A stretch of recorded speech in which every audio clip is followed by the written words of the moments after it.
Welcome to the Cardboard Crash Course. My name's Ethan, and today we're taking a look at the Federation of Sol. This is a faction introduced in the base game of Twilight Imperium 4th edition and upgraded by the Prophecy of Kings expansion.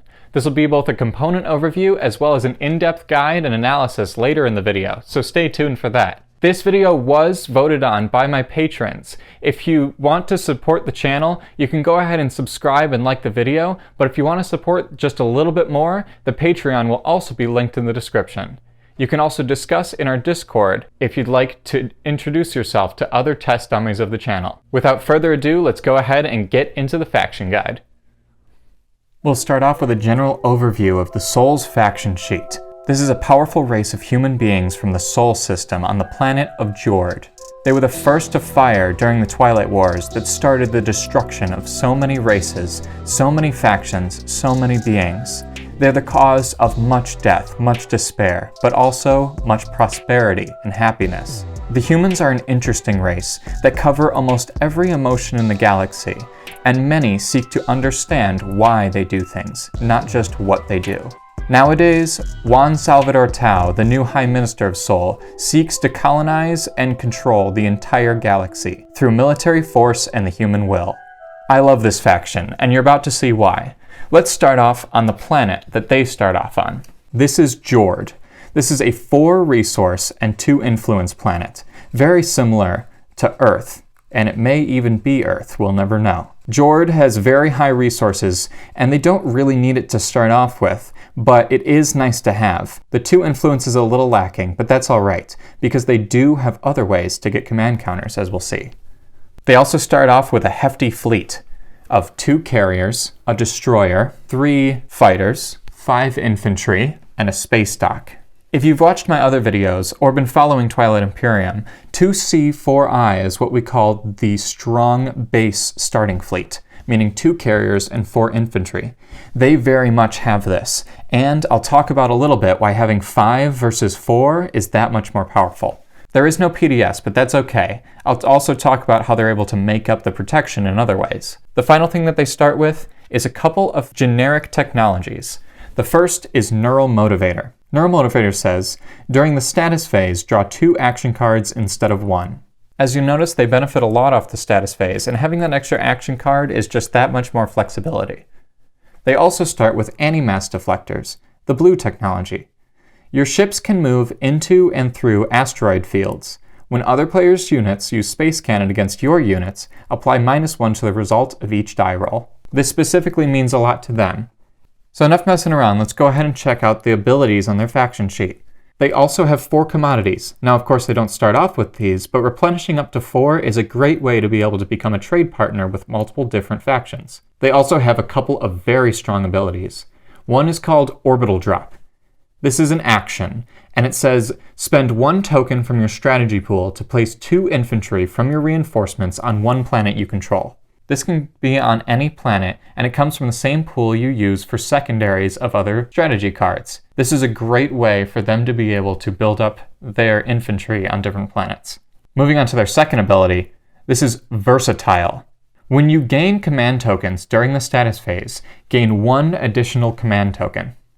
So normally you gain 2 and are able to redistribute them during the status phase. They instead gain 3, and we'll see ways for them to gain even more in just a bit. This is a fantastic all-around flexible ability, and just makes it so they're that much better at keeping up with everyone in the game. So their flagship, the Genesis, is also a great way for them to be able to bring their boots-on-the-ground soldiers around the battlefield. This is an 8 cost, 5x2 combat, 1 movement, and 12 capacity flagship with sustained damage. 12 capacity is insane, and the fact that it's at the normal 8 cost of most other flagships means that they'll be able to really hunker down and protect this guy. On top of all of those, it also has the ability, at the end of the status phase, place 1 infantry from your reinforcements in the system space area. The Sol are incredibly good at repopulating very quickly, and the Genesis is just one more hint towards that. Their mech was introduced with all others in the Prophecy of Kings expansion, and it really is a great benefit for them. This is the ZS Thunderbolt Mark II. It's a 2 cost, 6 combat value, and sustained damage mech, much like all others. But it also has the deploy ability that says After you use your orbital drop faction ability, you may spend 3 resources to place 1 mech on that planet. So not only are you spending a strategy token for it, you're also spending 3 resources. But being able to drop down a mech and control that planet with that much power is really, really great. So their faction techs are really unique. It's rare to have 2 faction techs that are both unit upgrades, and we'll go ahead and check them out in order. First of all, we have the Advanced Carrier. This is a 3 cost, 9 combat, movement of 1, and 6 capacity carrier. This is much better than most carriers, but you also are able to upgrade it with 2 blue to the Advanced Carrier 2. This gives it sustained damage, keeps the cost of 3 and the 9 combat value, but moves the movement up to 2 and the capacity up to 8. What a fantastic way to move all your boots on the ground soldiers around the battlefield. And speaking of boots on the ground soldiers, those guys are actually called Spec Ops. Spec Ops 1 start with 1 cost to create 2 of them. This is already slightly better than most infantry, but check it out, they can also upgrade it. With 2 green prerequisites, you keep the cost of 1 for 2 of them, but upgrade their combat value to 6, and gain the ability, after this unit is destroyed, roll 1 die. If the result is 5 or greater, place that unit on this card.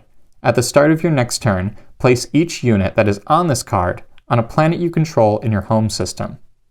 So much like the Mahact, they are able to respawn their infantry and create more and more to be able to send out, especially utilizing their advanced carrier alongside them. But this isn't where their power ends. They also, of course, have their leaders. Starting with the Agent, this is unlocked at the beginning of the game, and her name is Evelyn de Luis. At the start of a ground combat round, you may exhaust this card to choose 1 ground force in the active system.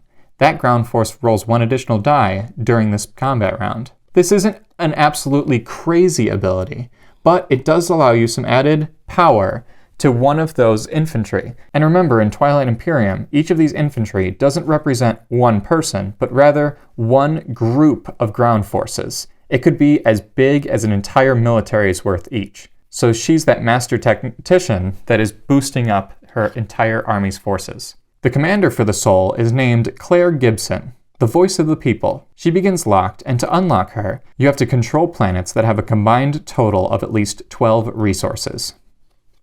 When you do, you get the passive ability. At the start of a ground combat on a planet you control, you may place 1 infantry from your reinforcements on that planet. So she's another infantry spawner. Alongside Evelyn, she's great at boosting them up. And finally, the hero. This is one of the more flashy heroes, but as far as flashy heroes go, it's very useful. Jace X, the 4th Air Legion. He's unlocked by having 3 scored objectives. And when he does unlock, he gives you the ability the Helio Command Array. As an action, you may remove each of your command tokens from the game board and return them to your reinforcements. Then purge this card. So every single system that you've activated during that round becomes unactivated, and you're allowed to activate it once again. We'll talk about that's power in just a minute. But finally, let me show you military support. They've kept their promissory note from the very base game, because it is fairly nice. You give this away to somebody else, and they get the ability, at the start of the Soul player's turn, remove 1 token from the Soul player's strategy pool, if able, and return it to his reinforcements. Then you may place 2 infantry from your reinforcements on any planet you control. Then return this card to the Soul player.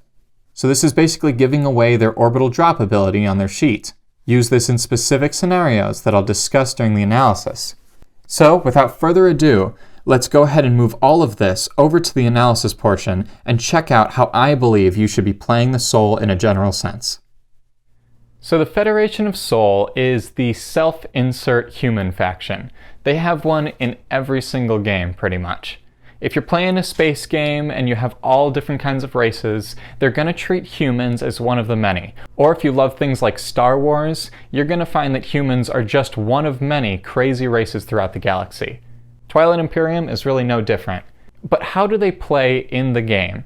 Well, I would treat them as the quality of life faction. This faction both does and does not have gimmicks of their own. Their gimmick is essentially being a little better at everything, instead of really honing in on one specific thing. If you wanted to say they had a gimmick, it would be powerful ground forces. But essentially that just leads into being able to take and control planets. Starting with the Spec Ops upgrade and the Advanced Carrier upgrade, as well as the Flagship. These are great abilities from the base game that really allow them to control anything that they'd like. And I'll discuss in a moment why they can control the center of the board as well. But moving into both of those upgrades is going to be your main focus. You start off with both a green and a blue technology that really round you out in the beginning of the game. The green technology is a great way to be able to stall because it doesn't necessarily give you a stall, but it does allow you to stall because many action cards have the action header. Like I said, this is the quality of life faction, and simply having more action cards is better than having less. But Neural Motivator really does push you into having more of that rounded out playstyle. If you want to push into having many counters, then moving into hypermetabolism is a great way to get you to that Spec Ops 2 upgrade. But I would actually suggest not doing so. And here's why. Having too many command counters is actually a thing with the Soul, and they share that problem with the Necrovirus. They really would rather push into a different green technology than move so far into that command counter, even though they have that hero.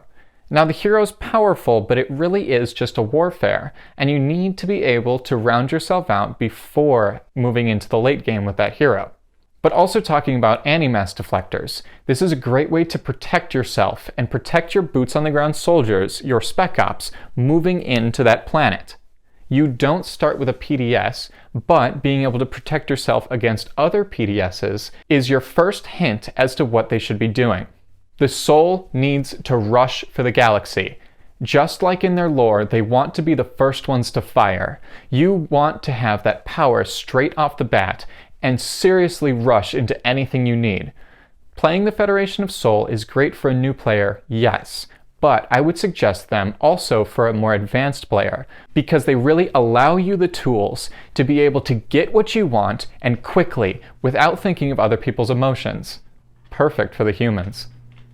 I would honestly say that they were one of the most powerful factions in the base game, and a lot of quality of life things have been added to them with Prophecy of Kings, namely being their heroes and their mech. Their mech, I think, was an afterthought of most mechs. This is really just a big infantry. That 6 combat value and sustained damage is equal to most other mechs in the game, and really it's just if you don't have somewhere else to put those 3 resources, use it for your mech. If you want to be able to lock down Mechatol Rex or a specific planet that you need for an objective, then use it, but I wouldn't say it's your be-all end-all powerful mech. As far as your 3 leaders go, your agent is simply a little bit more powerful ability for your ground forces, your commander is just getting a little bit more ground forces, and your hero is just a massive warfare. These things aren't really gimmicks, they're just core values of the game, and that's why Soul is so powerful. They don't need gimmicks to be powerful. They just push ahead from the very start of the game. They come crashing out of the gate with a lot of energy and a lot more of everything that everyone else has. And they can use those tools in any way they'd like. Even their starting planet is fine, because having 2 influence is not that great, sure, but they already have extra command counters after that first round than everyone else. And that's really what you're going to be spending influence on for the most part in the game. Yes, agenda phases are important, but when Soul controls Mechatol Rex as they should, they'll already have more votes than everyone else. So don't worry about that too much. Your planets will refresh before the agenda phase even begins, so use them for as many command counters as you like, which is another reason why they don't necessarily need hypermetabolism. You'll probably run out of command counters with them, and at that point, that's when you hit your hero, because you simply cannot make it any better. They also start off with 2 carriers, upgraded, and 5 infantry, also upgraded. This is just simply made better by the Prophecy of Kings expansion as well, because of what the expansion includes. It's only a couple, but if you manage to get one of those 3-planet systems near your home system at the beginning of the game, then that 3 infantry left over after exploring a 2-planet is gonna be just that much more powerful, and it really is diminishing returns for exploration. If you explore early and you get that trade good or that extra mech or whatever from exploring those planets, you'll just be able to steamroll people faster. So head for those 3-planet home systems, or at least 2 from the very start. And if you need to push through an asteroid field, well, you've got anti-mass deflectors to do so. Before I talk about their main strategy, I would like to press on their promissory note. I would say sell this consistently if you do happen to go into hypermetabolism. Even though I don't necessarily recommend it, it's an incredibly fun way to play the game to have those 2 extra command counters every single status phase. So sell your military support as many times as you can when doing so. You're already going to have more powerful ground forces than whoever might be threatening you. But if you're selling this across the table and just gutting them after they fight with somebody else, or just watching it happen from a distance, military support really isn't going to hurt you. And if you sell this for 3 trade goods, well, you're getting back what you would spend on a command counter, but getting that in a resource that you can spend for anything. So as long as you're selling this for 3 trade goods, or possibly even 2 in clutch scenarios when you need more resources, then I say keep this out there. Their main strategy, like I said, Mechatol Rex. This is your Mechatol Rex faction. Sorry, Winu. Now, Winu, I'm sorry, yeah, go check out that guide in the card right here if you'd like a Mechatol Rex faction, but that's more of a gimmick. Yes, Winu are my favorite faction. Yes, I love you, but Sol is just probably better at it. Sol can push so hard from the beginning, and if you follow the path of anti-mass deflectors, gravity drive, and moving into Carrier 2, then you have a way to move through asteroid fields quickly with a powerful carrier, bringing up to 8 people with you that are all upgraded to slam on Mechatol Rex and keep it for the entire game. It's going to be so difficult for somebody to push you off unless Shard of the Throne comes off, and I'm sorry if it does. I think you should create a space dock on Mechatol Rex. Space dock 2 is not necessary. I wouldn't get it. I would not push into yellow with them. But if you just have that basic space dock, building a Genesis, which is their flagship, on Mechatol Rex and holding all those fighters in the space area of that system, and then protecting them with ground forces on the bottom, I don't think people are going to be able to get there very easily. And even if you aren't using your space dock, you're able to use your orbital drop and deploy ability from your faction sheet and your mech to slam down on that and protect it as the Winu or somebody like that would. So what do I think are powerful strategy cards for them? Well, Warfare right away. If you get Warfare round 1 or 2, then that's going to help you with that Mechatol Rex rush strategy. Even if you get it in the later rounds, it is going to help you. I know you have your hero, but being able to do that on a round where you don't use your hero is so powerful already. I wouldn't count leadership out in the early rounds, but I don't think you need it in the late ones. Being able to have that stockpile of strategy tokens in the early round because of leadership is really quite helpful for that orbital drop ability, but it does get worse and worse as the game goes on, so don't count on it too much. Construction is your best friend after round 2 after you hit Mechatol Rex. Build a space dock and a PDS on it, even 2. Your ground forces can protect, but you don't want your ground forces to get lost in the first place. They can respawn, but they respawn on your home system, not in any system you control. Of course, you want to keep your home system protected, but orbital drop can help you with that as you're building on Mechatol Rex. Technology is going to be very helpful for them, so squeeze that in around 3 or 4 and be able to hit up to Spec Ops 2 or Carrier 2 if you haven't already. Now the blue is more important before the green, so definitely go the secondary of the technology card early on to be able to push into Gravity Drive and Carrier 2, but try to get the primary in those middle rounds. Otherwise, the Sol strategy is really up to you. This is such a flexible quality of life faction, and I think they're so much fun for new players and experienced players alike. I know for a fact that the next game that I go into, that I'm going to play the Federation of Sol. Sorry guys if you're watching. So what did you think of this faction guide? If you liked it, loved it, or even hated it, go ahead and leave that in the comments below. I love to hear all of your feedback, and I respond to every single comment. Without further ado, you guys have a great rest of your day. Pax Magnifica, Bellum Gloriosum.